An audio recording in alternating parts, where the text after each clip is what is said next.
My name's Kyanne Pryor, and I'm a Baladong Noongar from Perth, WA. It was very, very lovely. I loved it. I really wish we could have been there in person. That would have truly made it, but it was very, very lovely. And it was just beautiful seeing them all, and especially like the singing and stuff like that. It was absolutely heartfelt.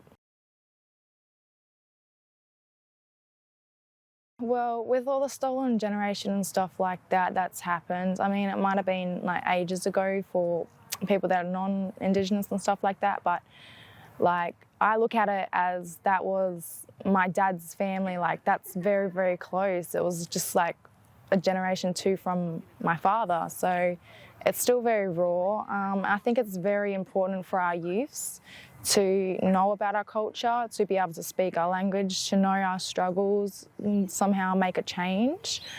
So I'm looking really forward to this trip, to be able to do something like that and change, and hopefully something better comes in the future.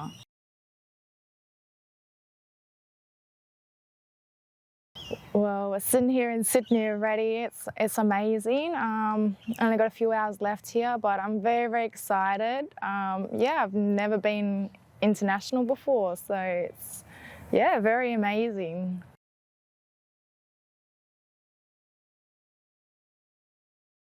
A lot of about Canada and more Indigenous ways and stuff like that, especially regarding our youths and Indigenous wellbeing and health and language. So a lot. I'm hoping to pick up a lot. But yeah, I'm very excited just to learn as much as I can to bring back to Perth and, you know, share around. Hopefully it'll definitely help us in the future, and yeah, I guess something, yeah.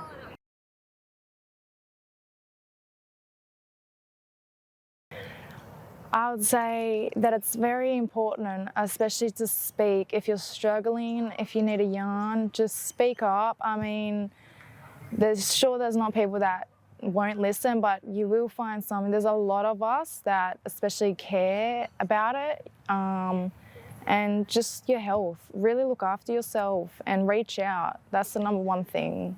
Reach out. Yeah.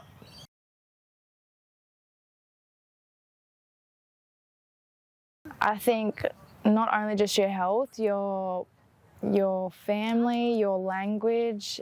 It goes down to everything, to be honest.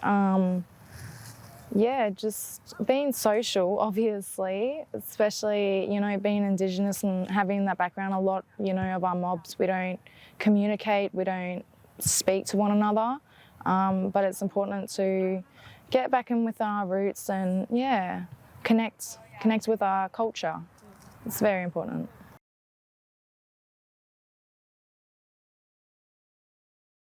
The connection to culture, a lot. Especially it goes back to the next generation, our kids, you know, our grandchildren, back to them. They're not gonna, by the looks of it, like they're not gonna have much to do with their culture. Everything's been wiped. Half of them don't know their language, you know, or where they're from, their family ties and stuff like that. So it's very, very important we get back to that. We get back to that level, and we can relearn our language, relearn our culture, and yeah, keep it alive.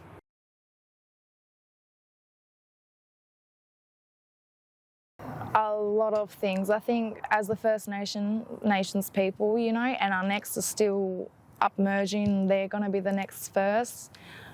A lot of things. I just think we need to keep strong, keep it alive.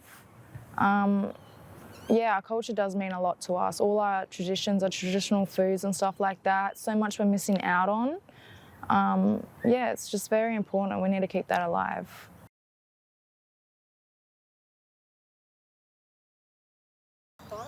I just want to say I'm so grateful, like, to UWA, to Anna, to Pat, to Carla, to everyone.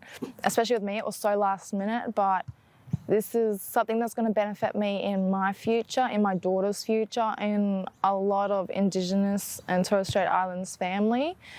Culture-wise, we're going to learn a lot. I'm so grateful. I'm blessed to be here and be able to experience this. So yeah.